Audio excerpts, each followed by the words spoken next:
So, good morning to all of you. Let's start our class. Class को शुरू करते हैं. Today's date is 19th of January. ठीक है. और आज हमारा फोकस पूरी तरीके से होगा कि हम लोग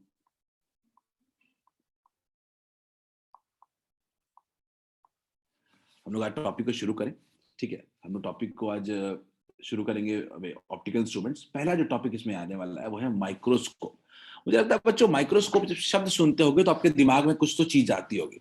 सबसे पहला तो बायोलॉजी याद आता होगा कि बायोलॉजी में माइक्रोस्कोप सबसे ज्यादा आपको देखने को मिलता था. फिजिक्स में कहाँ ही मैं बोलता हूँ कि माइक्रोस्कोप से ढूंढ के लेंस का है, मिरर का. नहीं, जनरली ये बायोलॉजी में इसका यूज है. बायोलॉजी में it has obviously physical things, it acquires physics, लेकिन वो बायोलॉजी में यूज होता है.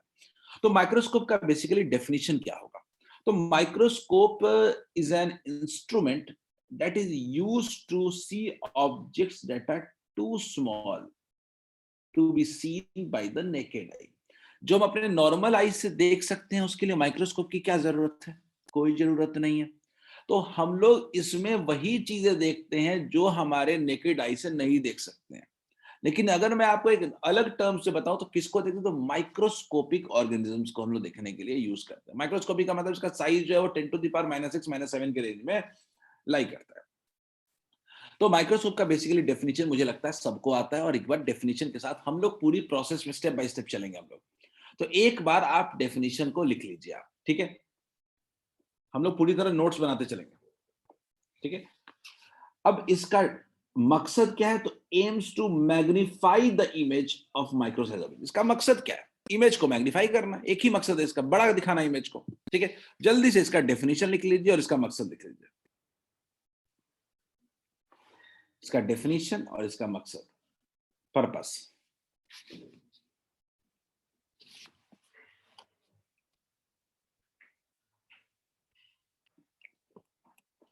सब चीजें कोई समझने की नहीं है. You know that, you know well.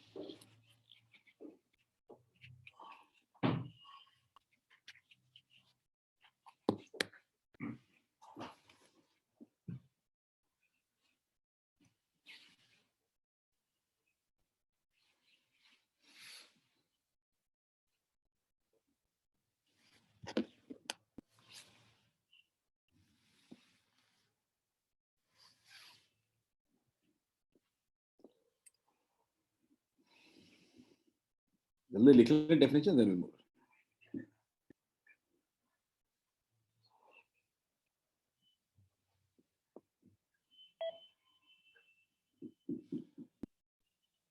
लिख लो तो सही है एटलीस्ट.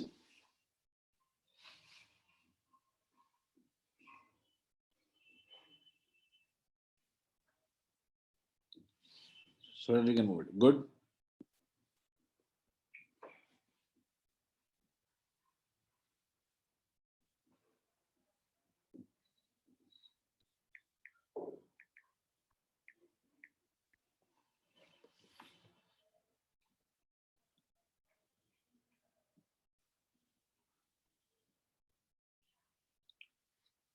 चलिए आगे बढ़े.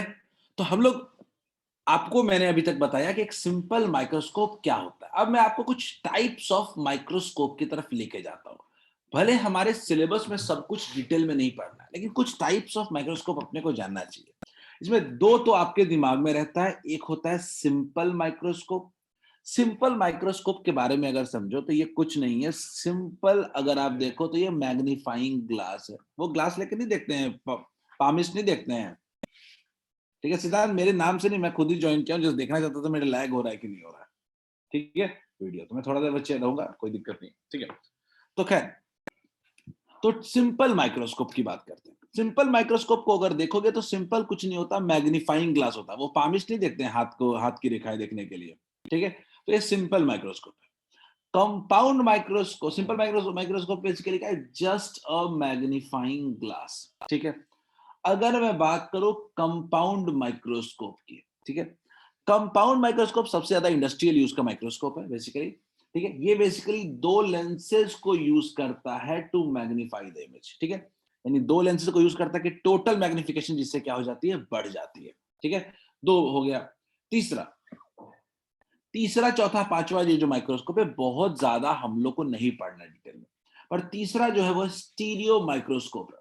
इसका एक ही मकसद है कि 3D इमेज ऑफ ऑब्जेक्ट को हम देख सकें। क्लियर है? अगर मैं बात करूं चौथे के बारे में, डिजिटल, डिजिटल नाम से समझ में आ रहा है कि ये कंप्यूटर का यूज करता है मैग्नीफाइड इमेज को दिखाने के लिए। ठीक है? और पांचवा है पॉकेट माइक्रोस्कोप। ठीक है? यूजर फ्रेंडली माइक्रोस्कोप होता है basically, use for hand held imaging in laboratory. ठीक है? ये ऐसा माइक्रोस्कोप होता है बेसिकली जिसको हम लोग हाथ से मूव करके इसको हाथ से यूज कर सकते हैं। राघवेंद्र ने कहा कि इलेक्ट्रॉन माइक्रोस्कोप क्या होता है। राघवेंद्र, कंपाउंड माइक्रोस्कोप को भी हम लोग इलेक्ट्रॉन माइक्रोस्कोप कह सकते हैं, और यू कैन से कि इसी टाइप का होता है वर्किंग। ठीक है? तो मैंने आपको 5 ब्रॉड टाइप्स के माइक्रोस्कोप बताए। ठीक है? ठीक है? अब बेसिकली सबसे ज्यादा यूज होने वाला है वो कौन सा है? Compound microscope. ठीक है? तो जल्दी से ये टाइप्स ऑफ माइक्रोस्कोप को लिख लीजिए आप। जल्दी से टाइप्स ऑफ माइक्रोस्कोप को लिख लीजिए।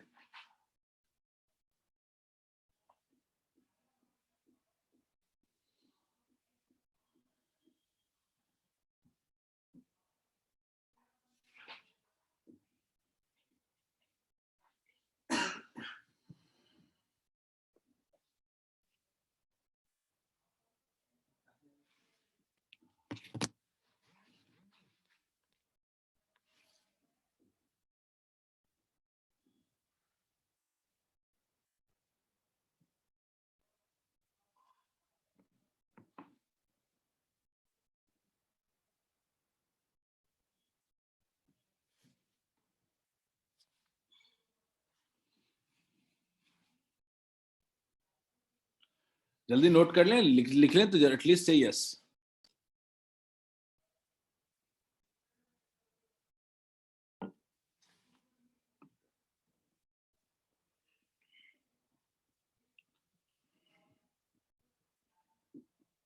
चलो, शिवम ने सबसे पहले यस लिखा है। शिवम, तबीयत ठीक है?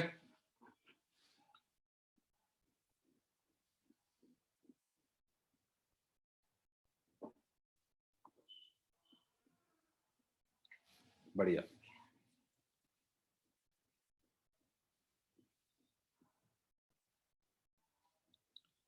चलो बच्चों, 5 नाम है माइक्रोस्कोप के, सीधा सीधे पांचों के बारे में छोटे छोटे मैंने पॉइंट्स लिख दिए हैं कि पर्पस पता चले कि भाई माइक्रोस्कोप कितने तरह का होता है। दो ही नहीं होता है जो हम लोग दो पढ़ने वाले हैं, हमें दो ही पढ़ना है, सिंपल और कंपाउंड।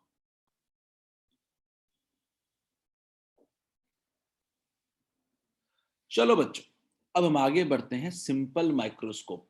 ठीक है? सिंपल माइक्रोस्कोप अगर सही मायने में देखो तो दूसरा वाला जो फिगर दिख रहा है यही मेजर है सिंपल माइक्रोस्कोप। ठीक है? उसको एक इंस्ट्रूमेंट के स्ट्रक्चर में डाल देते हैं तो वो कुछ पहला वाला फिगर की तरह दिखता है। ठीक है? फिगर नहीं बनाना है आपको। तो सिंपल माइक्रोस्कोप बेसिकली क्या है? A simple microscope is a magnifying glass, ठीक है, that has double convex lens with short focal length. गड़बड़ है। दैट हैज कॉन्वेक्स लेंस, नहीं नहीं, ठीक है, double convex. Double convex lens का मतलब क्या है कि by convex lens, not double convex lens. ठीक है? मैं इसको ठीक कर देता हूं उसको। That has by convex lens with a short focal length. Short focal length मतलब हाई पावर का। ठीक है? निधि, 10 सेकंड्स कौन सा था? पीछे वाला स्लाइड या अभी वाला स्लाइड? निधि, कौन सा स्लाइड, पीछे वाला या अभी वाला?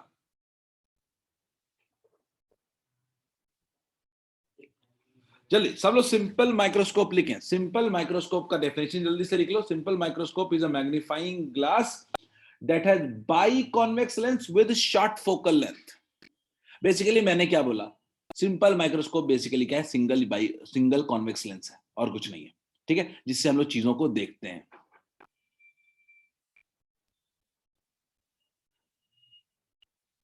ठीक है? सिंगल कॉन्वेक्स लेंस है जिससे हम लोग चीजों को देखते हैं। ठीक है? कैसे वर्क करता है इसको समझने की हम कोशिश करेंगे हम लोग। ठीक है? डबल नहीं, बाई लिखना याद रखना। डबल कॉन्वेक्स लेंस कुछ नहीं होता, बाई कॉन्वेक्स लेंस होता है। ठीक है? तो जल्दी।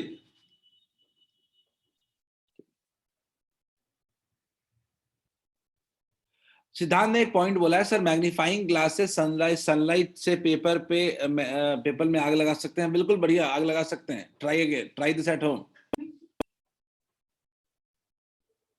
पेपर क्यों, कहीं लगाओ आग। लेकिन यू कैन डू बिकॉज वो कन्वर्ज कर देगा एक पॉइंट पे, उस पॉइंट को कहते हैं हम लोग फोकस। ठीक है, दीक्षा लिख लिया कि आग वाला काम कर लिया, लिखा है डन। चलिए आगे बढ़ते हैं। तो लेट्स मूव अहेड। हम लोग अब बात करने वाले हैं कि एक कॉन्वेक्स लेंस वर्क कैसे करता है, कैसे वर्क करता है कॉन्वेक्स लेंस। तो दो बड़ा सिंपल सा तरीका है, हम इमेज फॉर्मेशन जानते हैं। ठीक है, मान लीजिए कि मैंने क्या किया, ऑब्जेक्ट को लेंस के पास रख दिया। ठीक, लेंस के पास रख दिया। अच्छा बच्चों एक बात बताओ कि अगर मैं लेंस के पास रख रहा हूं और अगर मैं इसको फोकल लेंथ के अंदर लेके चला जाऊं, यानी ऑब्जेक्ट को कहां रख दो, between O and F, between O and F, तो क्या जो इमेज होगा वो वर्चुअल इरेक्ट एंड एनलार्ज नहीं बन जाएगा क्या? बोलो, क्या जब ये फोकस के अंदर आ जाएगा तो क्या इमेज जो होगा वो वर्चुअल इरेक्ट एंड एनलार्ज्ड नहीं बन जाएगा क्या? बोलिए, क्लियर है क्या? सेम साइड ऑफ ऑब्जेक्ट मतलब वर्चुअल इमेज बनेगा, बिल्कुल सही है। पर क्या वर्चुअल इरेक्ट इमेज और एनलार्ज इमेज बनेगा क्या? हमारा माइक्रोस्कोप यूज करने का मकसद क्या है? यही तो मकसद है कि हम एनलार्ज इमेज बनाएं, हम एनलार्ज इमेज बनाएं, वर्चुअल इमेज बनाएं। ठीक है, तो हमने हमने हमारा बन गया, लेकिन उसके लिए कंडीशन क्या होना चाहिए कभी भी, कि मान लो कि मुझे इस चीज को कुछ देखना है मैग्नीफाइंग ग्लास से, दूर से देखूंगा तो मुझे कुछ नहीं दिखेगा, लेकिन जब मैं नजदीक के लेके जाऊंगा, जब वो ऑब्जेक्ट फोकल लेंथ के अंदर आ जाएगा, तभी इसका एनलार्ज इमेज दिखता है। तो आपने देखा होगा कि कोई भी मैग्नीफाइंग ग्लास यूज करता है तो दूर से नहीं देखता, वो पास जाके देखता है। पास जाके इसलिए नहीं देखता कि उसको ध्यान से देखना होता है, वो इसलिए देखता है क्योंकि फोकल लेंथ के अंदर ऑब्जेक्ट आएगा, तभी image virtual erect and enlarge image बनेगा। क्या ये पॉइंट क्लियर है क्या? क्या मैं लिख सकता हूं क्या? ठीक है, कि object is placed between O and F। ठीक है, मैं इसके कुछ स्टेटमेंट्स आपको समझा देता हूं, फिर लिखने का काम करवाऊंगा। ठीक है, तो लिखते हैं the lens is held near the object. ठीक है, वन फोकल लेंथ अवे, या फोकल, या तो फोकल लेंथ पे रखे तो भी हाईली लार्ज इमेज बनेगा, या तो फोकल लेंथ से कम हो। And the eye position close to the lens, और आई को हम लोग क्या करते हैं, लेंस के दूसरे साइड में क्लोज पोजिशन पे प्लेस कर देते हैं। ठीक है, image which will get an erect magnified and virtual image of object distance so that it can get viewed comfortably। ठीक है, इमेज ऐसा बनेगा ताकि हम इसको इमेज को देख सकते हैं। आप इस वर्किंग के पॉइंट को लिख लीजिए, कोई दिक्कत है तो पूछिए। वर्किंग में आपको ज्यादा कुछ नहीं करना है, वर्किंग में खाली आपको ये वाला रे डायग्राम बनाना है, इसमें खाली ऑब्जेक्ट को फोकल लेंथ के अंदर रखना है। ठीक है, और बस इतना लिख लीजिए कि पहला पॉइंट लिख लीजिए, दूसरा पॉइंट लिखने की जरूरत नहीं है। दूसरा point don't write, don't need to write second point, इसको मैं आगे एक्सप्लेन करूंगा। Only write first point. Working continue चलेगा, अभी रे डायग्राम वर्किंग में बनाएंगे हम लोग।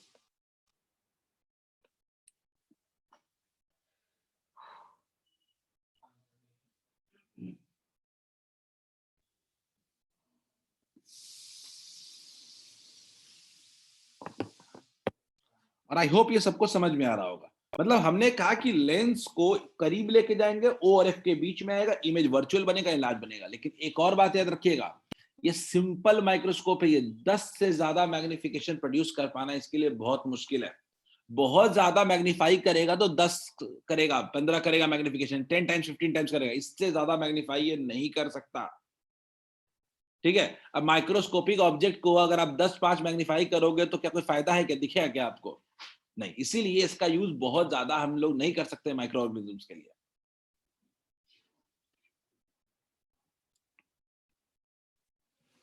ठीक है, अब हम लोग इसके रे डायग्राम्स की तरफ बढ़ेंगे। हमारा मकसद होगा कि हम कैसे रे डायग्राम बनाएं, इसका इमेज बनेगा तो कैसे रे डायग्राम हम बनाएं। ठीक है,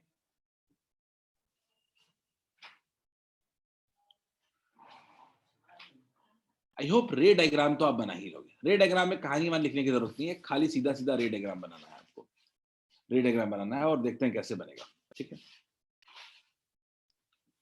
सबको पता है कि सबको पता है कि यहाँ पे ऑब्जेक्ट है,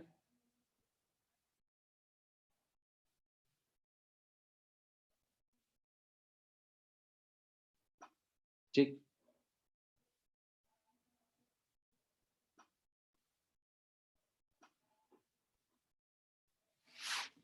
सब लोग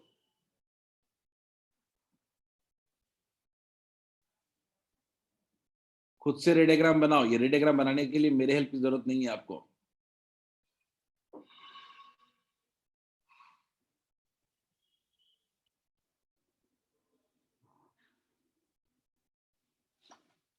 रे डायग्राम सब लोग बनाए इसका। सबको रे डायग्राम याद आ रहा होगा।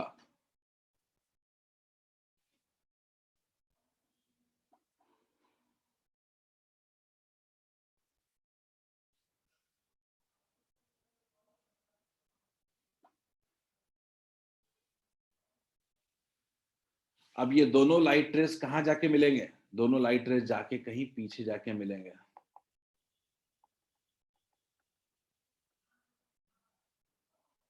ये आपका इमेज बना, ये आपका इमेज बन रहा है।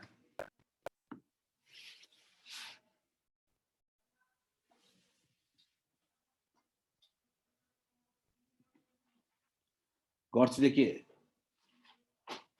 ये आपका इमेज है। क्या ये रे डायग्राम सबको क्लियर है क्या? बताओ, क्या इस रे डायग्राम में किसी को दिक्कत है क्या? कि भाई माइक्रोस्कोप का रे डायग्राम, सबसे बड़ा सवाल तो ये पूछता है, बताओ डेफिनेशन क्या होगा, फिर वर्किंग क्या होगा। वर्किंग में मतलब ऑब्जेक्ट को ओ और एफ या ओ एफ के बीच में रखने की कोशिश करेंगे। अब रे डायग्राम क्या होगा इसका, तो रे डायग्राम भी बन जाएगा। ठीक है, ये सब लिखने की जरूरत नहीं है, सब चीज आपको आता है। No need to write for it, you can skip this. कुछ ये लिखने की जरूरत नहीं है बॉक्स में। मैंने वही कहानी लिखा है जो वहां ड्रॉ किया हो। ठीक है,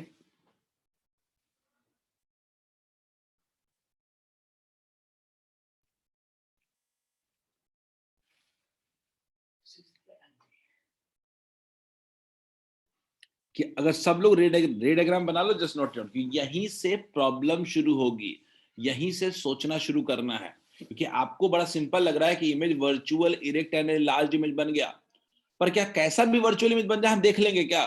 नहीं, उसका एक लिमिट है जिसके बारे में हम बात करेंगे।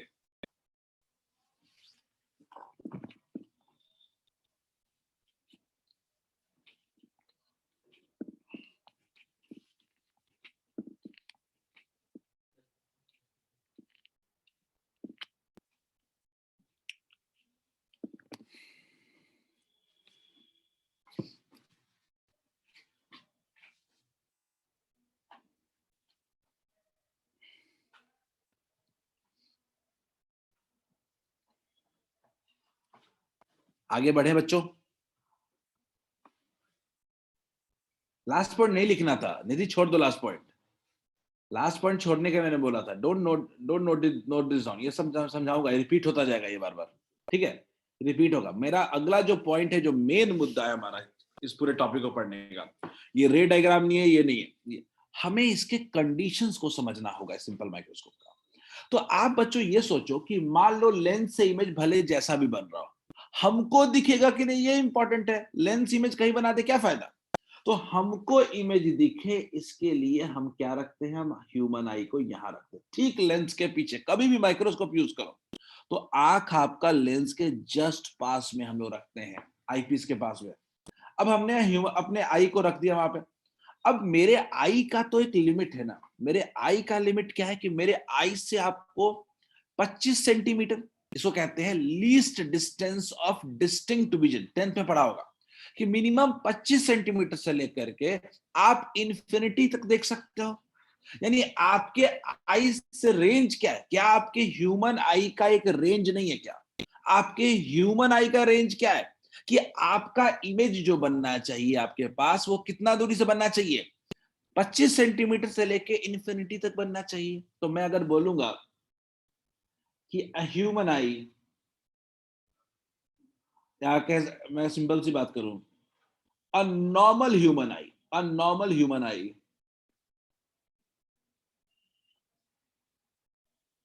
human eye, a normal human eye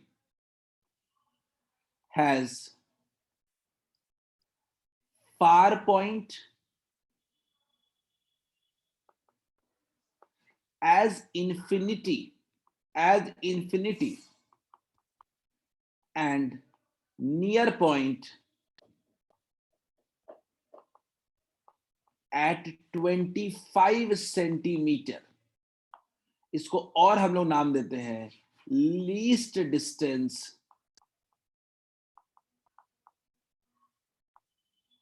of distinct vision.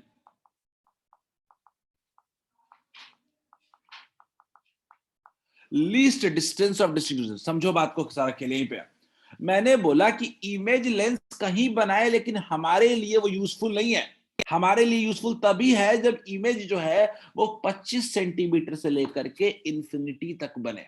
तो हमारे लिए दो केसेस इंपॉर्टेंट है। एक केस जब इमेज 25 सेंटीमीटर पे बने, मिनिमम केस, और मैक्सिमम केस जब इमेज इंफिनिटी पे बने। लेकिन यानी हम पूरा माइक्रोस्कोप का जो वर्किंग देखेंगे अपने ह्यूमन आई के हिसाब से देखेंगे। कोई भी इमेज बनाएगा तो वो दिखेगा नहीं हमको, हमको दिखेगा क्लियर तभी जब वो 25 सेंटीमीटर से लेके इंफिनिटी तक होगा। जल्दी इसको लिख लीजिए, इसको हम दो केसेस में पढ़ेंगे, एक मिनिमम केस और दूसरा मैक्सिमम केस।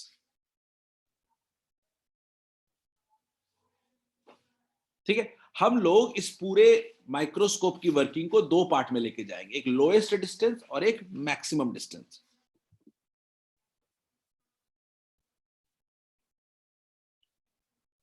कोई भी इंस्ट्रूमेंट का जो एनालिसिस होता है वो हमेशा इसी से होता है, उसके इमेज फॉर्मेशन से नहीं होता, ह्यूमन आई कितना दूर तक देख सकता है। तो ह्यूमन आई का तो लिमिट है 25 से इंफिनिटी। मैं नॉर्मल लोगों की बात कर रहा हूं, आप नॉर्मल है कि नहीं ये चेक करना होगा।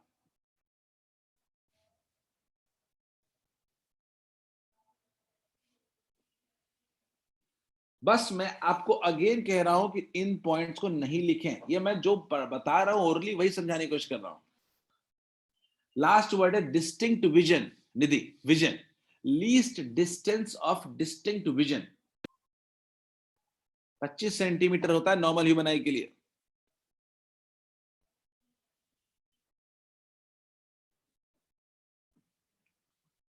खाली नीचे येलो वाला लिखने को कह रहा हूं, व्हाइट वाला लिखना ही नहीं है।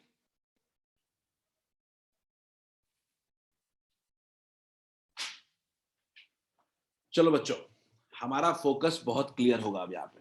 ठीक, गौर से देखते हैं। मैं ले रहा हूं फर्स्ट केस को। फर्स्ट केस क्या है? जब इमेज फॉर्म होगा least distance of distinct vision, यानी जब आपका जो इमेज होगा, जो आपका इमेज होगा वो वी कहां बनना चाहिए? Least distance of distinct vision पे बनेगा। तो हमारे पास कुछ इस तरह का कंडीशन है। ऑब्वियसली इसके लिए आपको ऑब्जेक्ट को फोकल लेंथ के अंदर रखना पड़ेगा, वर्चुअल इमेज बनेगा। हमारे आई से कुल मिला के 25 सेंटीमीटर दूर इमेज बना है। ठीक है, तो ये पहला केस है जब हमारा जो इमेज है वो least distance of distinct vision पे बना है। ठीक है, पॉइंट के बाद क्या है, क्या बोल रहे हो? वही तो बोल रहा हूँ, हाँ वही बोल रहा था निधि, हाँ ठीक है ठीक है। तो वर्चुअल, अब गौर से देखो, ये इमेज फॉर्मेशन मैं बताने वाला नहीं, ये आपको इमेज फॉर्मेशन लेकिन बनाना है आपको। ठीक है, मैं यहाँ पे जो बताना चाहता हूं कि इस केस में अगर मेरे से कोई पूछे कि बताओ मैग्निफिकेशन कितना होगा, तो मैग्निफिकेशन इक्वल्स टू क्या कहोगे? v बाई यू कहोगे। मैग्निफिकेशन यही कहोगे ना कि v बाई यू। तो मैं यहाँ पे ना लेंस फॉर्मूला एक बार लगा के देखता हूँ, तो क्या होगा? 1 by V minus 1 by U equals to 1 by F. Clear है? मैंने क्या किया कि मैंने दोनों तरफ v से मल्टीप्लाई कर दिया, तो v बाई वी कितना हो गया? 1 माइनस v बाई यू कितना हो गया? खत्म। इक्वल्स टू कितना हो गया? v बाई कितना हो गया? f। तो गौर से देखा तो v बाई वी कितना हो गया? 1 माइनस v बाई यू कितना हो गया? मैग्निफिकेशन इक्वल्स टू कितना हो गया? v by f। तो अगर गौर से देखो तो मैग्निफिकेशन m इक्वल्स टू कितना हो गया? 1 माइनस v बाई एफ। अब गौर से देखिए, इस केस में क्या मेरा v जो है क्या वो माइनस डी के बराबर है क्या? तो क्या यहां पे मेरा मैग्निफिकेशन का फॉर्मूला आ गया क्या? 1 plus D by F. 1 plus D by F. क्या सब लोग इससे एग्री करते हैं क्या? Very important formula. केस 1 में मेरा मैग्निफिकेशन जो आया है वो क्या आया है, 1 plus D by F. Clear है? जब इमेज मेरा least distance of distinct vision पे बनेगा, उस केस में मेरा जो सिंपल माइक्रोस्कोप में मैग्निफिकेशन होगा will be equal to m into m equals to 1 plus d by f. Is this clear to all of you? क्या सबको क्लियर है? मैंने आपको सिर्फ एक लेंस फॉर्मूले का यूज किया है, कहीं भी लगे बिल्कुल d का वैल्यू क्लियर रखिएगा। d का वैल्यू है 25 सेंटीमीटर, d का वैल्यू है 25 सेंटीमीटर। मैंने आपको सिंपल केस बताया। सिंपल कंपाउंड, सिंपल माइक्रोस्कोप में आपको दो कंडीशन देखना है। एक कंडीशन आपको देखना है जब इमेज आपका आपके आई के क्लोजेस्ट रेंज पे बन रहा है, यानी कौन सा, कैपिटल डी पे, और एक जब इमेज आपका इंफिनिटी पे बनेगा। दो ही केस पॉसिबल हैं।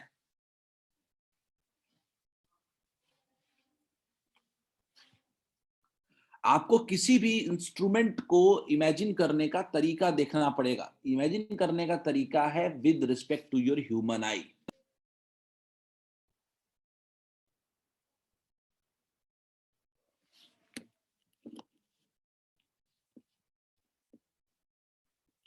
आई होप सबको ये पॉइंट समझ में आ गया होगा। फिगर ड्रॉ करो, बिल्कुल ड्रॉ करो आकाश, फिगर से ही सारा खेल बनेगा ना। आकाश क्या करो ना, फिगर बना लो। ये वाला फिगर तो अभी बनाया था। फिगर क्या है, वही वर्चुअल इमेज वाला फिगर है। दो केसेस हैं, दोनों को साफ साफ लिख लो। एग्जाम में ये छोटे छोटे केसेस ना 3-3 नंबर के क्वेश्चन बन जाते हैं। ये कह रहा हूं इस टॉपिक में दम नहीं है, इमेजिन करना है बस खाली। इसलिए मैं कहता हूं ये टॉपिक इस चैप्टर का सबसे ज्यादा एफर्ट वाला टॉपिक है। मेहनत करने की जरूरत है इस टॉपिक पे।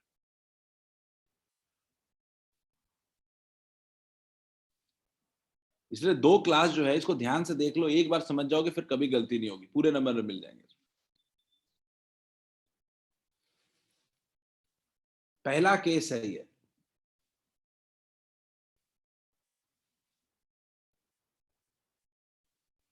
सिद्धांत आपने बोला रिपीट, मैंने सिद्धांत बोला कि मान लो इमेज तो चलो बन ही जाएगा। जैसे एक लेंस है, हमने देखा कि लेंस में क्या होगा, फोकल लेंथ के अंदर रखेंगे इमेज बनेगा। मैंने बोला कि जो ह्यूमन आई है ना, ह्यूमन आई लेकिन कोई भी इमेज थोड़े देख लेगा। ह्यूमन आई का तो रेंज है ना। ह्यूमन आई मिनिमम कितना देखेगा, 25 सेंटीमीटर देखेगा। मैक्सिमम कितना देखेगा, इंफिनिटी देखेगा। तो हमने सोचा कि एक काम करते हैं, दो केसेस लेते हैं, मिनिमम कंडीशन और मैक्सिमम कंडीशन। मिनिमम कंडीशन में क्या लिया, जब इमेज कहां बन रहा है, इमेज मेरा बन रहा है at what, eight least distance of distinct vision, यानी मेरा v का वैल्यू कितना है, 25 सेंटीमीटर। क्लियर है? अब मैंने सोचा कि काम करते हैं, मैग्निफिकेशन निकाल लेते हैं। तो मैग्निफिकेशन के लिए क्या किया, v बाई यू होता है। अब मैंने इसके लिए देखो ज्यादा कुछ नहीं किया, ये दिमाग लगाया बस खाली। ठीक है, मैंने v से दोनों तरफ मल्टीप्लाई कर दिया लेंस फॉर्मूले में, तो v बाई वी हो गया, कट गया, v by U minus V by F. ठीक है, तो 1 minus F equals to V by F हो गया, तो m equals to 1 minus V by F हो गया। v का वैल्यू कितना था, तो v का वैल्यू हम जानते हैं कि इट इज माइनस डी, तो वैल्यू पुट किया तो क्या हो गया, 1 प्लस डी बाई एफ। सिद्धांत क्लियर है क्या?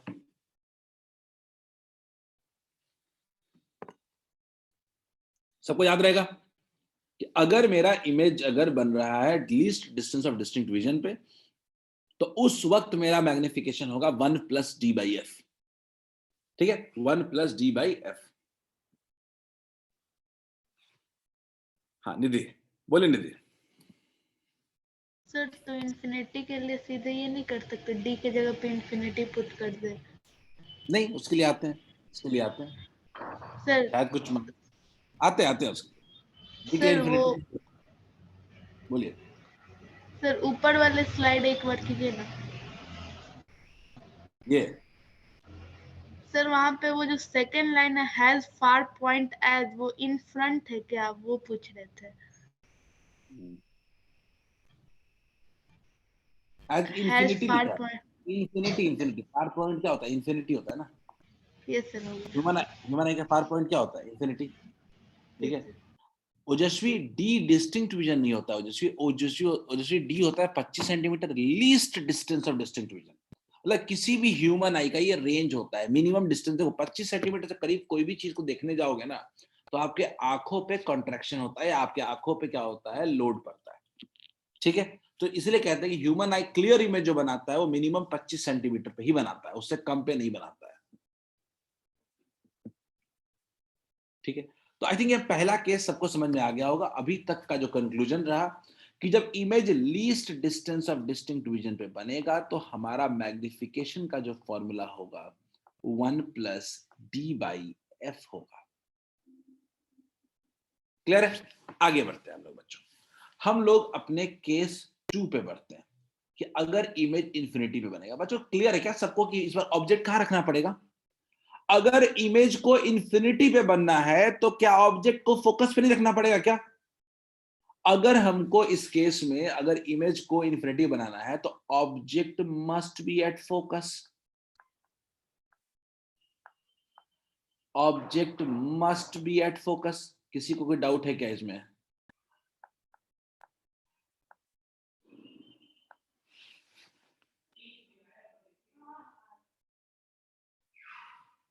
किसी को भी कोई दिक्कत है इसमें तो बताओ।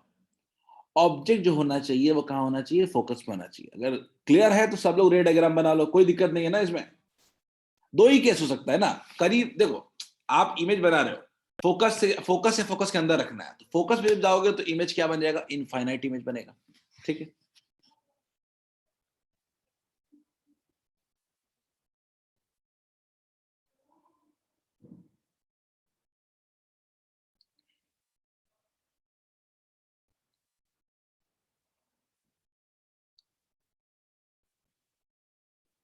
अब इसमें आपको मैग्निफिकेशन निकालने के लिए थोड़ा दिमाग लगाना पड़ेगा, क्योंकि इस केस में आपको ऑब्जेक्ट का पोजीशन भले पता है लेकिन इमेज का पोजीशन नहीं पता है। इसीलिए इस केस में हम लोग नॉर्मल मैग्निफिकेशन के बजाय एंगुलर मैग्निफिकेशन निकालने की कोशिश करेंगे। Angular magnification, not normal magnification. अब ये एंगुलर मैग्निफिकेशन क्या होता है इसको हम लोग को डिटेल में समझना पड़ेगा। और मैं ये कह सकता हूं बच्चों कि यहीं पे आपको प्रॉब्लम्स होती है, यहीं पे आपको समझने में प्रॉब्लम होती है, तो थोड़ा ध्यान देना। हम लोग अब यहाँ पे एंगुलर मैग्निफिकेशन निकालने की कोशिश करेंगे। ठीक है, देखते हैं।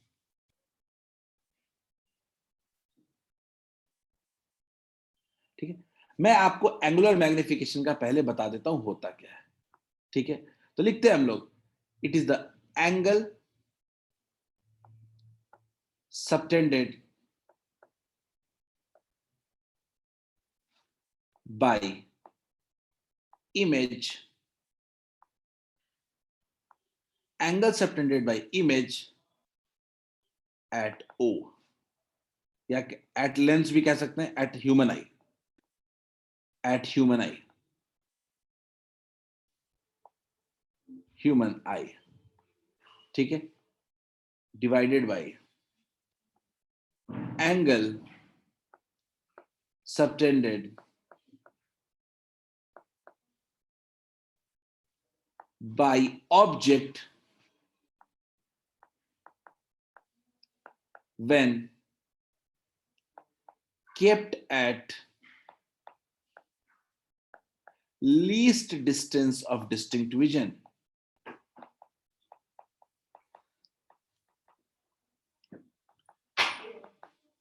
हमने इसको डिफाइन किया, हमने एक लेंस, हमने एक माइक्रोस्कोप में एंगुलर मैग्निफिकेशन का फॉर्मूला डिफाइन किया है कि angle subtended by image at human I by angle subtended by object when kept at least distance of distinct vision। ठीक है, क्लियर है? अब इस फॉर्मूले का बहुत हिसाब है। आपका दो पॉइंट आता है। आपका एक पॉइंट आता है आपका कि angle subtended by image at human आई क्या होगा, angle subtended by object when kept at least distance of distinct vision क्या होगा। हम दोनों समझाने की कोशिश करेंगे। तो हम लोग पहले बात करने वाले हैं कि एंगल सबटेंडेड बाय, दो इसके पार्ट्स हैं, एक है angle subtended by object when kept at least distance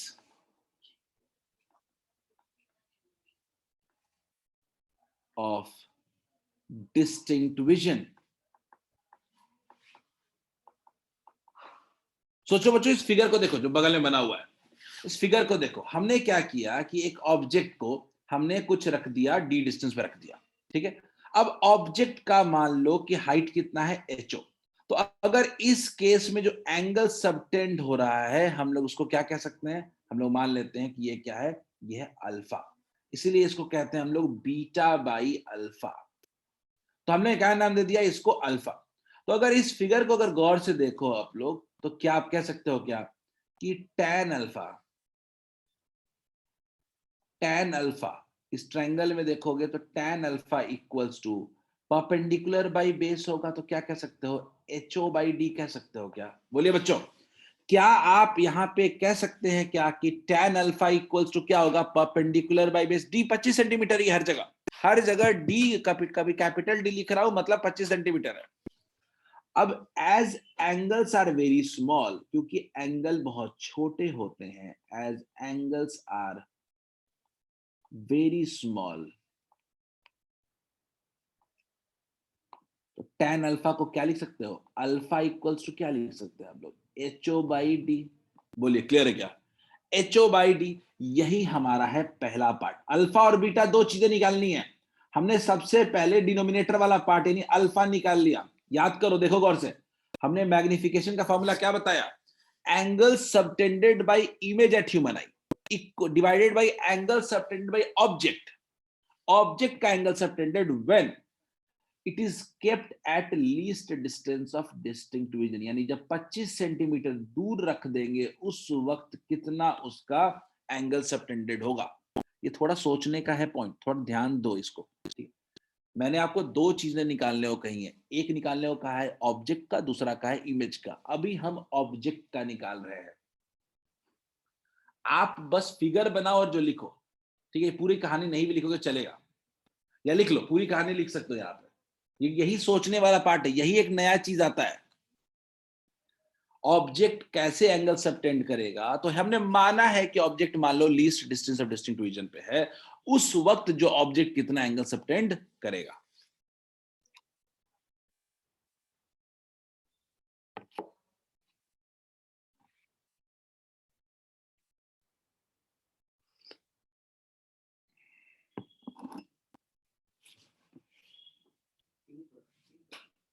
लिखो लिखो, इस केस में आनंद सब लोग लिखो, वो स्टेटमेंट भी लिखो। Suppose that the object has a height h naught, the maximum angle it can subtend, ठीक है।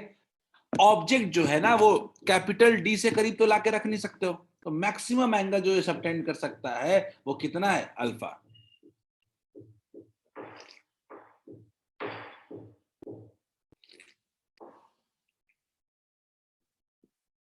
देखो दो लाइन का डेरिवेशन है, लेकिन समझ समझ के लिखना पड़ेगा, बाद में समझ में नहीं आएगा कैसे आया है ये चीज। 3 नंबर का आ जाएगा, 2 लाइन का सॉल्यूशन रहेगा।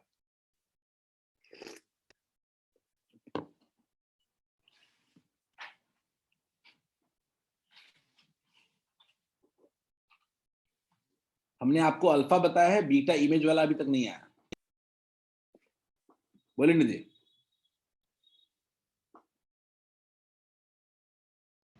सर वो पहले कहीं है देख।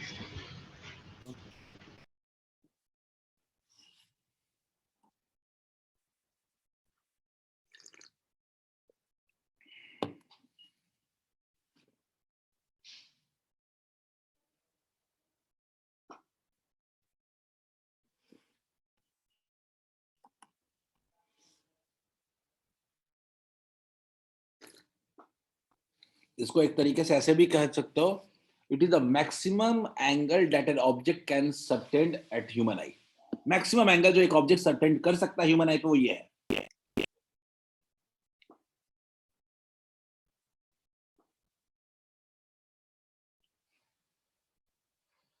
लिख लिया सबने?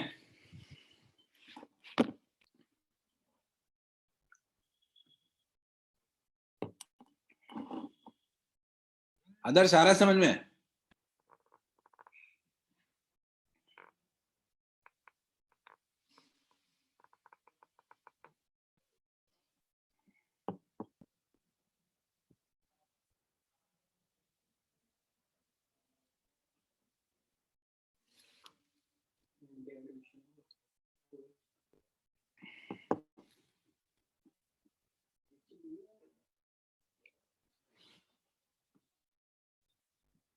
अरे लिख लिया, चलो।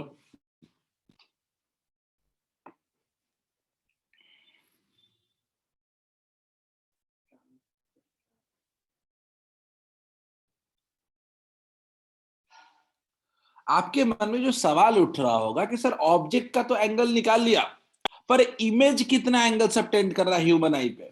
तो बच्चों इस फिगर को गौर से देखो, क्या इस फिगर में सीधा सीधा आपने एक फिगर ये बना रखा होगा, तो उसी में सीधे सीधे क्या इसको कह सकते हैं क्या ये बीटा है। इमेज इसी एंगल पे जाता हुआ दिख रहा है, लाइट रे दोनों लाइट रे इसी एंगल पे जाता हुआ दिख रहा है। तो क्या हम इस एंगल जो एंगल सबटेंड कर रहा है इसको बीटा कह सकते हैं क्या। तो क्या हम लिख सकते हैं क्या कि tan beta is equal to perpendicular by base, यानी कह सकते हैं HO बाई कितना F। बोलिए, क्या आप लिख सकते हैं क्या tan beta equals to HO by F। Figure को गौर से देखो, ये परपेंडिकुलर बाई क्या लिख दिया हमने, बेस। क्या लिख सकते हैं क्या, as angles are very small, as angles are very small, we can say कि बीटा is equal to क्या हो जाएगा, HO by F।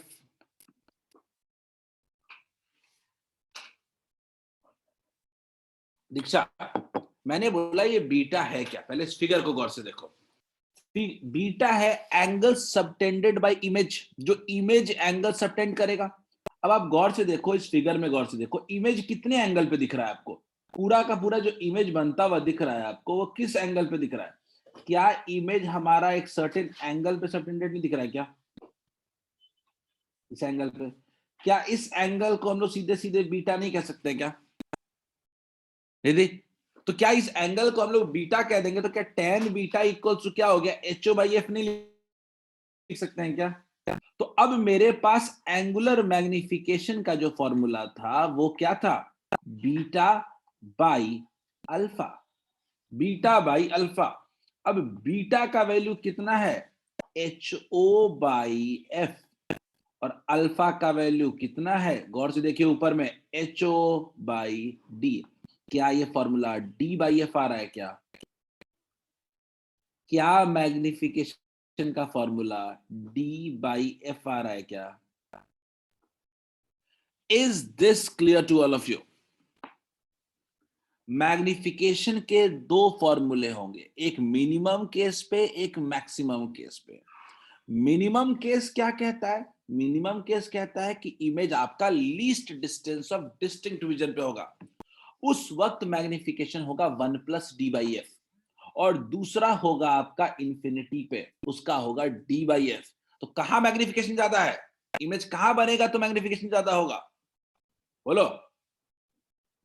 Where should image be formed to have higher magnification, infinity की least distance पे।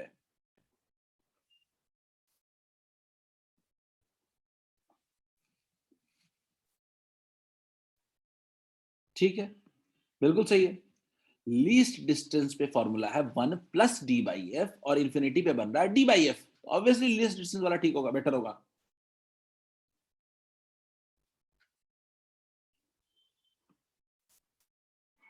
और ये एक तरीके से आपके मैग्निफिकेशन का रेंज भी बता देता है, इस रेंज में ही मैग्निफिकेशन ये दे सकता है लेंस, इससे ज्यादा इससे कम लेंस मैग्निफिकेशन नहीं दे सकता है।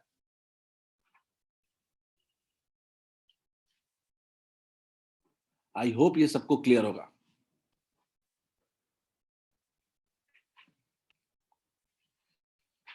और ये आगे भी यूज होने वाला है, इसलिए याद रखिएगा, लीस्ट डिस्टेंस पे formula 1 plus D by F magnification का, और एट इंफिनिटी वाले केस में D by F.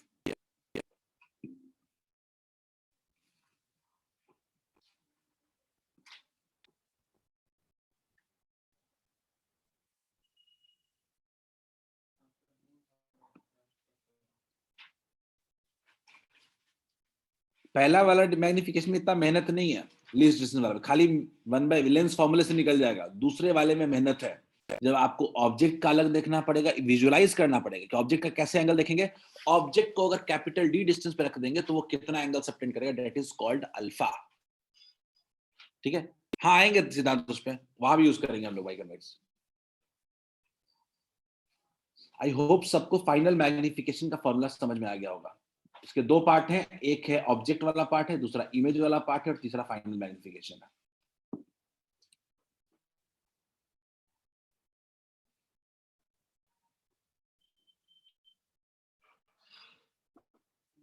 Nidhi, angular magnification को आप मैग्निफिकेशन भी बोल सकते हैं बड़े आराम से।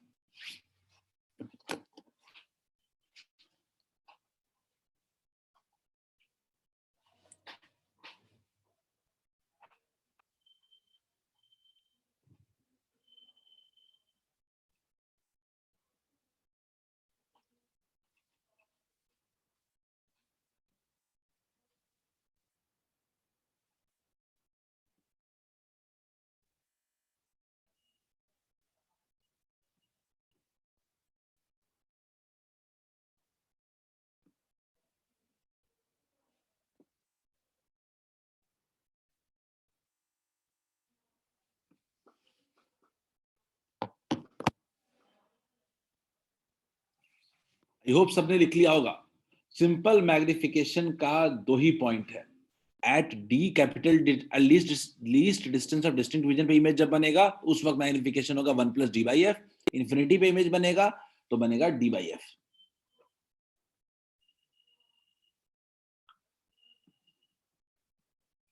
ठीक है बच्चों,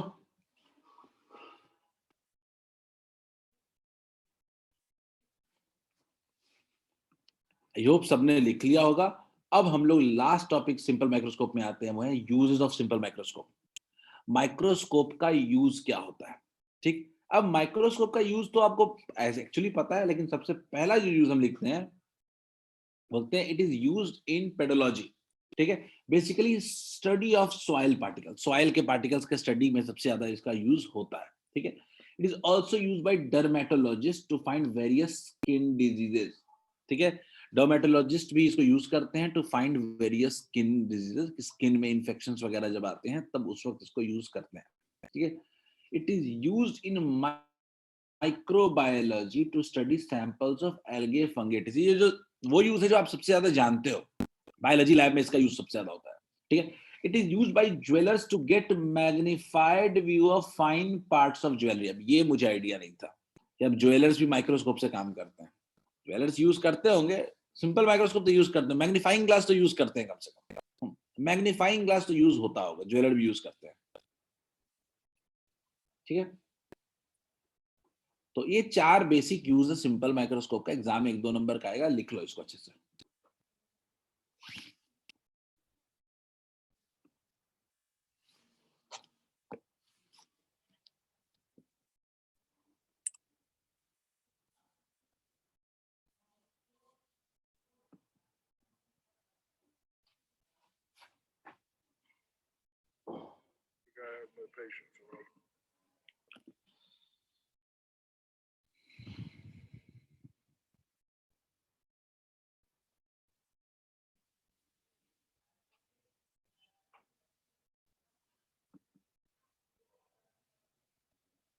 जल्दी इसको लिखें, then will move to our compound microscope part.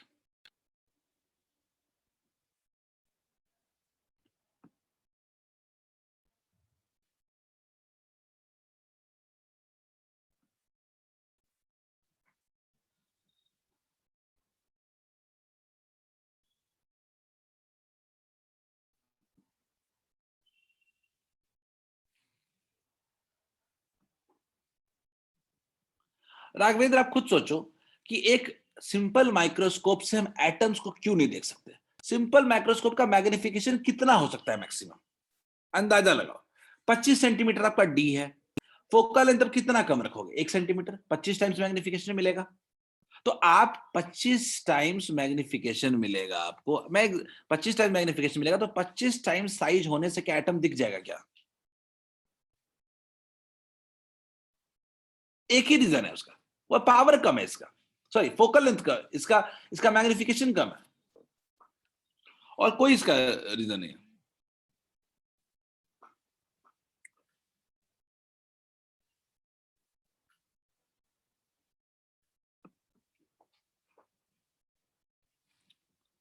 Clear है? आगे बढ़े हम लोग। सब लोग लिख लिया तो बताओ, से yes written.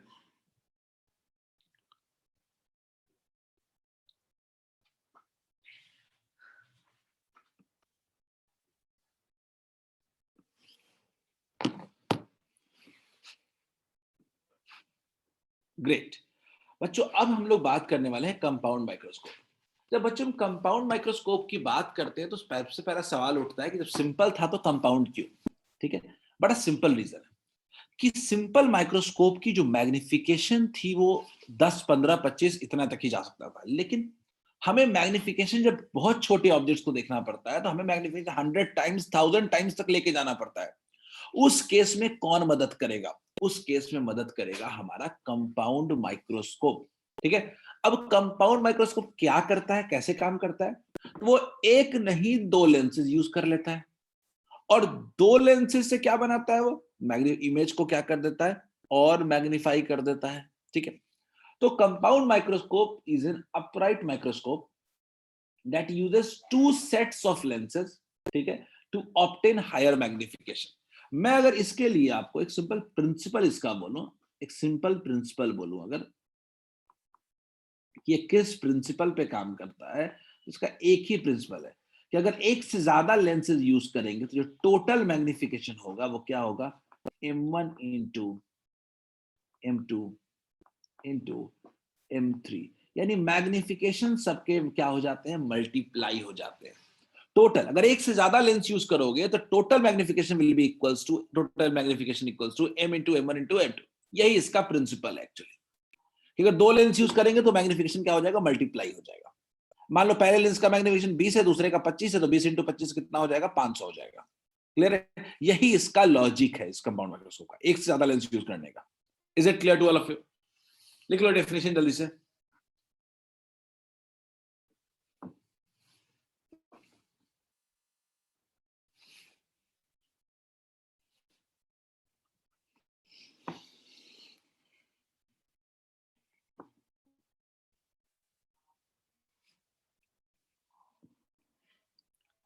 It is microscope का कंस्ट्रक्शन और रे डायग्राम तक तो हम समझ लें।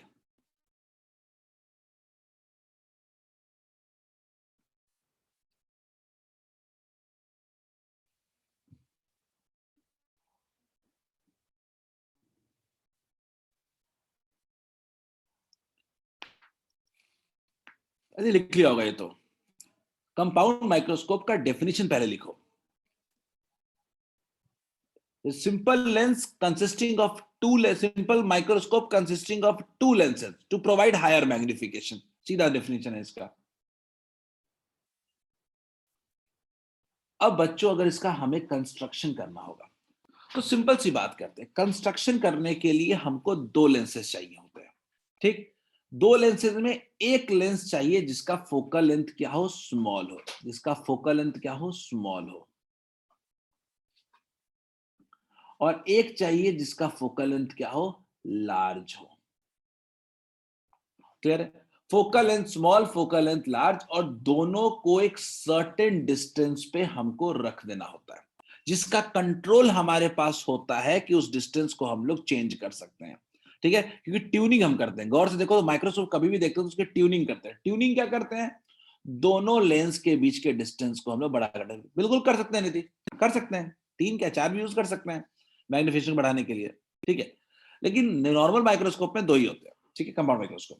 खैर, तो हमने क्या लिया? दो लेंसेज लिए। एक लिया ऑब्जेक्टिव लेंस। ऑब्जेक्टिव नाम से क्या समझ में आता है? जो ऑब्जेक्ट के पास हो उसको ऑब्जेक्टिव कहते हैं, और जो ह्यूमन आई के पास हो उसको हम लोग आईपीस कहते हैं। सीधा हिसाब। ठीक है, अब याद रखना कि ऑब्जेक्टिव लेंस जो होगा, अगर मैं बात करूं ऑब्जेक्टिव लेंस, दो तरह के लेंसेज है मेरे पास। एक है ऑब्जेक्टिव लेंस और दूसरा है आईपीस।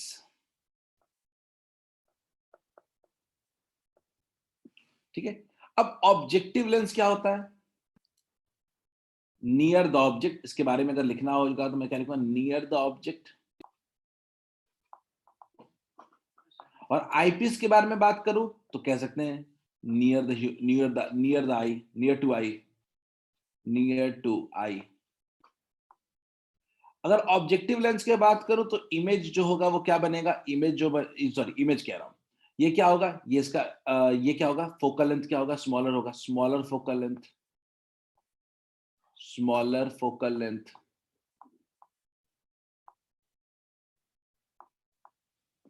अगर मैं आईपीस के बारे में लिखूं तो कह सकता हूं लार्जर फोकल लेंथ।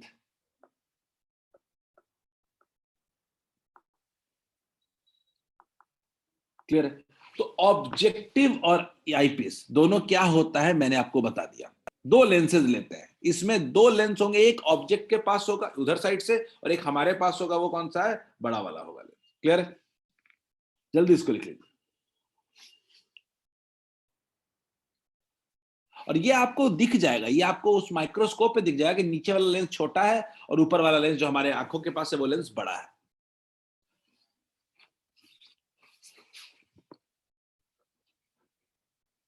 कितने लोगों ने माइक्रोस्कोप देखा है लेकिन ईमानदारी से ये बताओ।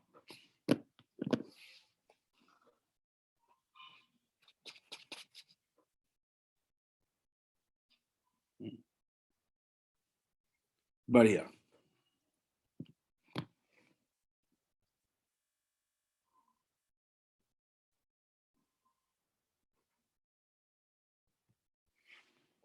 चलो, यदि हैंड रेस किया हुआ है, कुछ और सवाल पूछना है या भैया? त्रिपुरारी ने हैंड रेस किया, सबने देखा हुआ है, मान लिया हैंड रेस नीचे का। तो सबको कंस्ट्रक्शन होपफुली समझ में आ गया होगा। ऑब्जेक्टिव है, आईपीस है, दोनों सर्टेन डिस्टेंस पे रखा हुआ है। ऑब्जेक्टिव का फोकल लेंथ कम है, आईपीस का फोकल लेंथ ज्यादा है। एक ट्यूब टाइप स्ट्रक्चर होता है। अगर इसको आप पूरे माइक्रोस्कोप के अंदर देखोगे तो एक ट्यूब टाइप स्ट्रक्चर होता है, जिसमें एक लेंस ऑब्जेक्ट के पास होता है और एक लेंस हमारे आई के पास होता है। ठीक है? और उन दोनों के बीच के डिस्टेंस को हम ट्यून कर सकते हैं। ठीक है? ये कंस्ट्रक्शन समझ में आ गया होगा।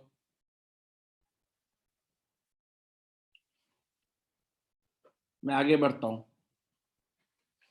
Say yes if written, then only we'll move ahead. हमारा मेहनत वाला जो था ना वो खत्म हो गया। अब इसमें मेहनत उतनी नहीं है क्योंकि इसमें तो सीधा सीधा अपने को जो पढ़ा है सिंपल माइक्रोस्कोप में उसको यूज करना है। फिगर भी बनाइए, बिल्कुल पता तो चले क्या कर रहे हैं। थोड़ा मेहनत कर लो इस टॉपिक में।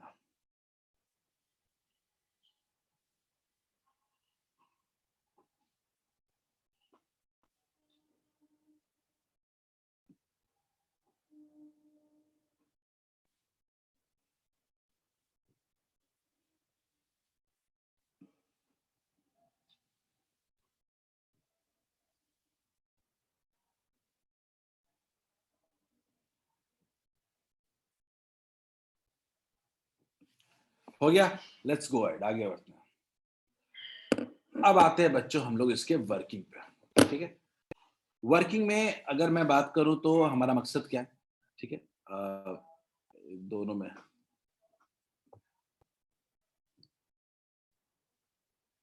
ठीक है, इसी को लिखते हैं। ठीक है, चलो देखो।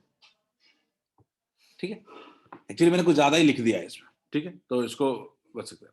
आगे बढ़ते हैं। तो बच्चों हमारा मकसद क्या होता है? हमारा मकसद पहला होता है कि हम अपने ऑब्जेक्ट को, हमारा जो ऑब्जेक्ट है उसको हम कुछ ऐसा रखें कि ये फोकल लेंथ के बियॉन्ड हो। फोकल लेंथ के बियॉन्ड हो, लेकिन 2f के बियॉन्ड नहीं हो।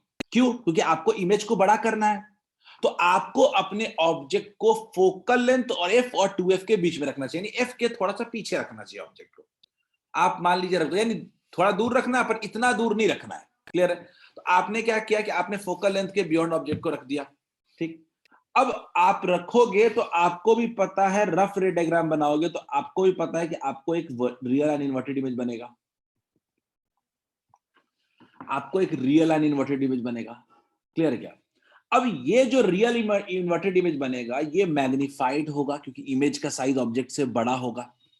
ठीक, तो पहला काम तो क्या करना है कि object is kept beyond focus of objective lens such that real and inverted image is found. पहला काम रियल इन्वर्टेड इमेज बनाना है पहले लेंस से, लेकिन मैग्नीफाइड। ठीक है, इसके लिए बियॉन्ड फोकस होना जरूरी नहीं है, बिटवीन एफ एंड 2f होना चाहिए, between f0 and 2f0, 2fo। FO मतलब ऑब्जेक्टिव का फोकल लेंथ। क्लियर है? अब इमेज जो रियल एंड इन्वर्टेड बना है, क्या ये मेरे दूसरे लेंस के लिए ऑब्जेक्ट की तरह बिहेव नहीं करेगा? क्या ये जो इमेज बना है मेरा, क्या ये इमेज फॉर्म्ड बाय ऑब्जेक्टिव मेरे इमेज की तरह बिहेव नहीं करेगा क्या? आईपीस के आईपीस के लिए ये ऑब्जेक्ट की तरह बिहेव नहीं करेगा क्या? जो पहले लेंस ने इमेज बनाया है वो दूसरे लेंस के लिए ऑब्जेक्ट है। और कहां पे बनना चाहिए ये ऐसा बनना चाहिए कि ये कुछ ओ और एफ के बीच में हो। हमारा कोशिश क्या होना चाहिए कि इमेज ऐसी जगह बने कि ये ओ और एफ के क्या हो, बीच में हो। अब ओ और एफ के बीच में बनेगा तो क्या इसका वर्चुअल एंड इरेक्ट इमेज नहीं बन जाएगा क्या? बोलिए, कुछ बनाना नहीं है आपको, मैं आपको ये तीनों स्टेप्स लिखवा देता हूं, मैं रे डायग्राम बनाऊंगा। मेरा मकसद है कि पहला इमेज कैसा बने, रियल एंड इन्वर्टेड बने, और दूसरा जो इमेज बने वो दूसरे वाले लेंस के ओ और एफ के बीच में हो, ताकि virtual erect and highly enlarge image हमको मिल सके। क्या ये बात समझ में आ रही है? क्या मेरी बात समझ में आ रही है कि पहला लेंस रियल इन्वर्टेड बनाए, लेकिन वो इमेज ऐसी जगह बनाए कि दूसरे लेंस के ओ और एफ के बीच में चला जाए। अब वो उसका इमेज जब बनाएगा तो क्या बनेगा, वर्चुअल एंड इरेक्ट इमेज बनेगा। क्या ये बात, देखो रे डायग्राम में बात समझ में आ जाएगा कि तीनों पॉइंट्स आप लिख लो वर्किंग में। वर्किंग में आप तीनों पॉइंट्स लिख लो, मैं तीनों पॉइंट्स को रे डायग्राम जब बनाऊंगा, अभी रे डायग्राम हम लोग बनाएंगे तब समझ में आएगा। आप तीनों पॉइंट्स लिख लीजिए और ये इस तरह का फिगर बना लीजिएगा, ऊपर में जो बना हुआ है ब्लैंक फिगर एक आप बना लीजिए, क्योंकि रे डायग्राम में हम समझेंगे सब कुछ। एक ब्लैंक फिगर आप बनाइए, रे डायग्राम बनाएंगे, अभी सीखेंगे हम लोग उससे, आप भी सीख जाइएगा।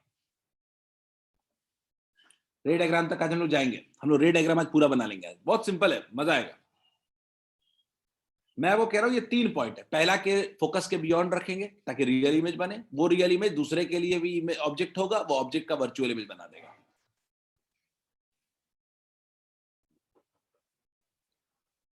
और एक पहला वाला भी बड़ा इमेज बनाएगा, बड़े का और बड़ा इमेज बनेगा।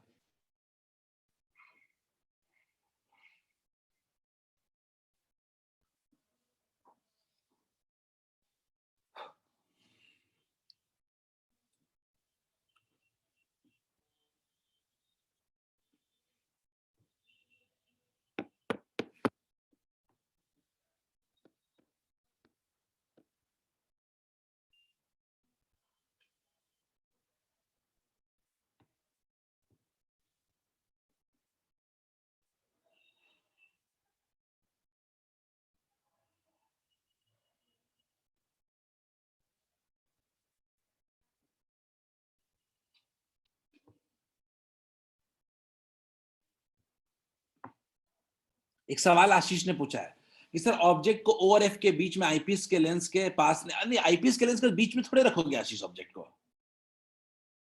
फिर आशीष फायदा क्या हुआ? फिर तो सिंपल माइक्रोस्कोप बन गया। अगर आशीष तुम ऑब्जेक्टिव को हटा करके ऑब्जेक्ट को फिर तुम ओ और एफ के बीच में ही रखोगे तो फिर तो वो सिंपल बन गया ना, फिर तो फायदा क्या हुआ? बोलो आशीष, क्लियर है क्या थॉट आपका? जो है आपने जो कहा, क्या वही सिंपल माइक्रोस्कोप था क्या? कि ऑब्जेक्टिव नहीं है, खाली आईपीस है ना? बच्चों एक काम करते हैं, ये आखिरी काम हम लोग करने वाले हैं, रे डायग्राम बनाने वाले हैं। ये बन गया, खेल खत्म है हमारा। तो मैंने, देखो गौर से देखो क्या है, मैंने एक ऑब्जेक्टिव लिया है, ऑब्जेक्टिव लेंस लिया है मैंने। ऑब्जेक्टिव लेंस का गौर से देखिए तो मैंने एफओ लिया है, दोनों। एफओ मतलब ऑब्जेक्टिव का फोकल लेंथ। आईपीस लिया है और हमने आईपीस का क्या लिया, फोकल लेंथ लिया है। क्लियर है? और हमारा आई है वहां पे, ठीक है। आईपीस के जस्ट पास में हमारा आई रहा है, हमारा आंख है। अब हम क्या करते हैं, इमेज फॉर्मेशन की तरफ बढ़ रहे हैं, इमेज फॉर्मेशन देखते हैं।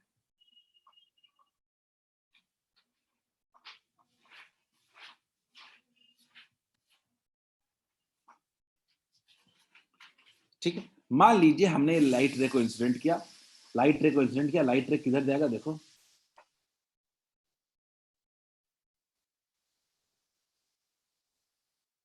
मेरे साथ अभी इमेज बनाओ खुद से।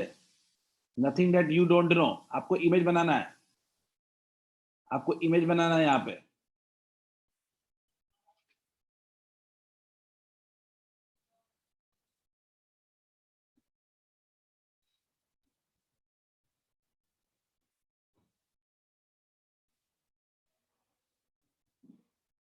आप भी इमेज बना सकते हो।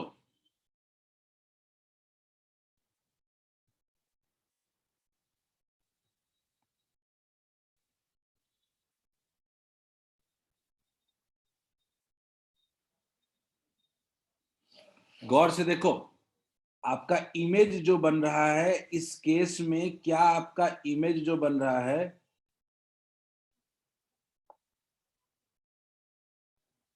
क्या जो आपका इमेज बन रहा है वो क्या ओ और एफ ई के बीच में बन रहा है क्या? बच्चों गौर से देखो, क्या जो पहले वाला जो केस है, जब ऑब्जेक्ट को एफ के बियॉन्ड रखे हो तो आपका एक इमेज बन रहा है, क्या आपका इमेज मैग्नीफाइड इमेज नहीं बन रहा है क्या? देखो गौर से, क्या आपका इमेज जो बन रहा है, क्या वो इमेज मैग्नीफाइड नहीं है कंपाउंड माइक्रोस्कोप में?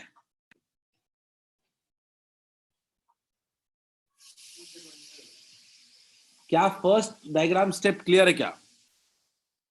क्या सबको फर्स्ट स्टेप क्लियर है क्या?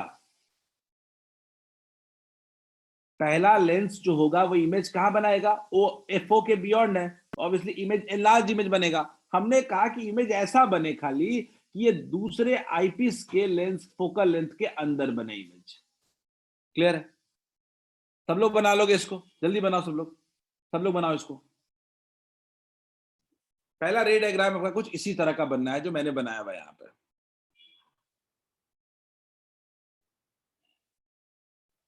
अब जो ऑब्जेक्टिव ने जो इमेज बनाया है वो आईपीस के लिए क्या है? एक तरीके का ऑब्जेक्ट है।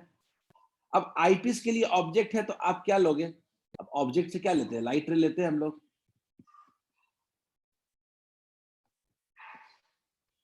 ऑब्जेक्ट से क्या लेते हैं हम लोग? लाइट रे लेते हैं। ले लिया।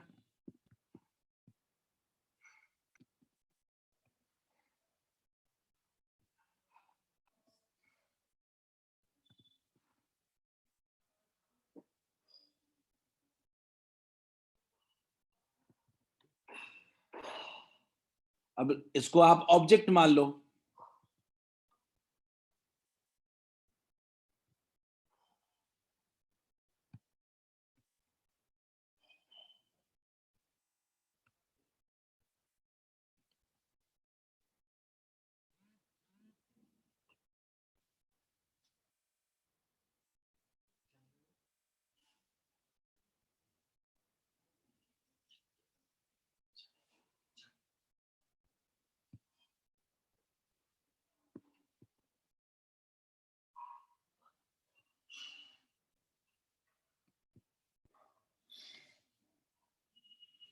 अब गौर से देखिए, ये इमेज कहां बनना है? ये इमेज जा करके पीछे जाके कहीं मिलेगा क्या? क्या इमेज जो होगा वो कहीं हाईली एनलार्ज इमेज जाके नहीं मिलेगा क्या? बोलिए, क्या ये इमेज कोई बहुत हाई, क्या हाईली एनलार्ज इमेज नहीं बनेगा? पहले वाले का रियल इमेज, दूसरे वाले ने क्या बनाया? Erect image.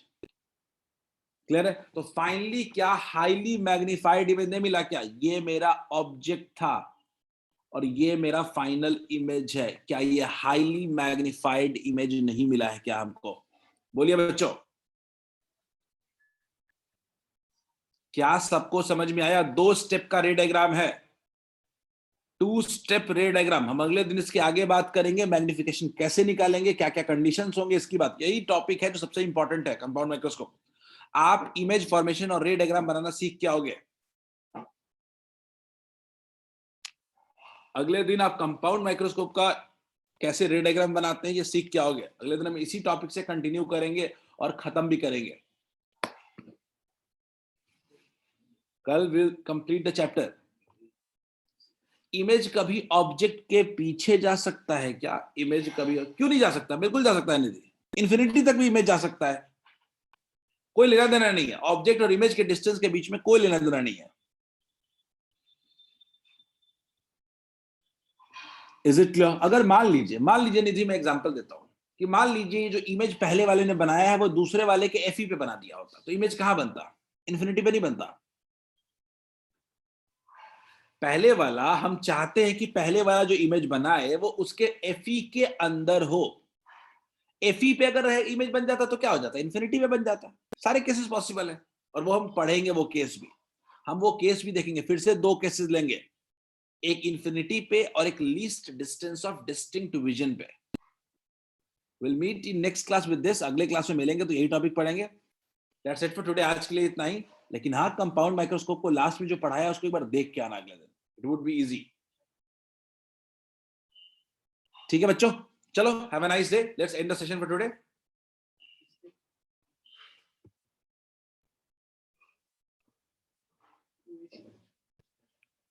ओके बच्चों, चलो एंड द क्लास।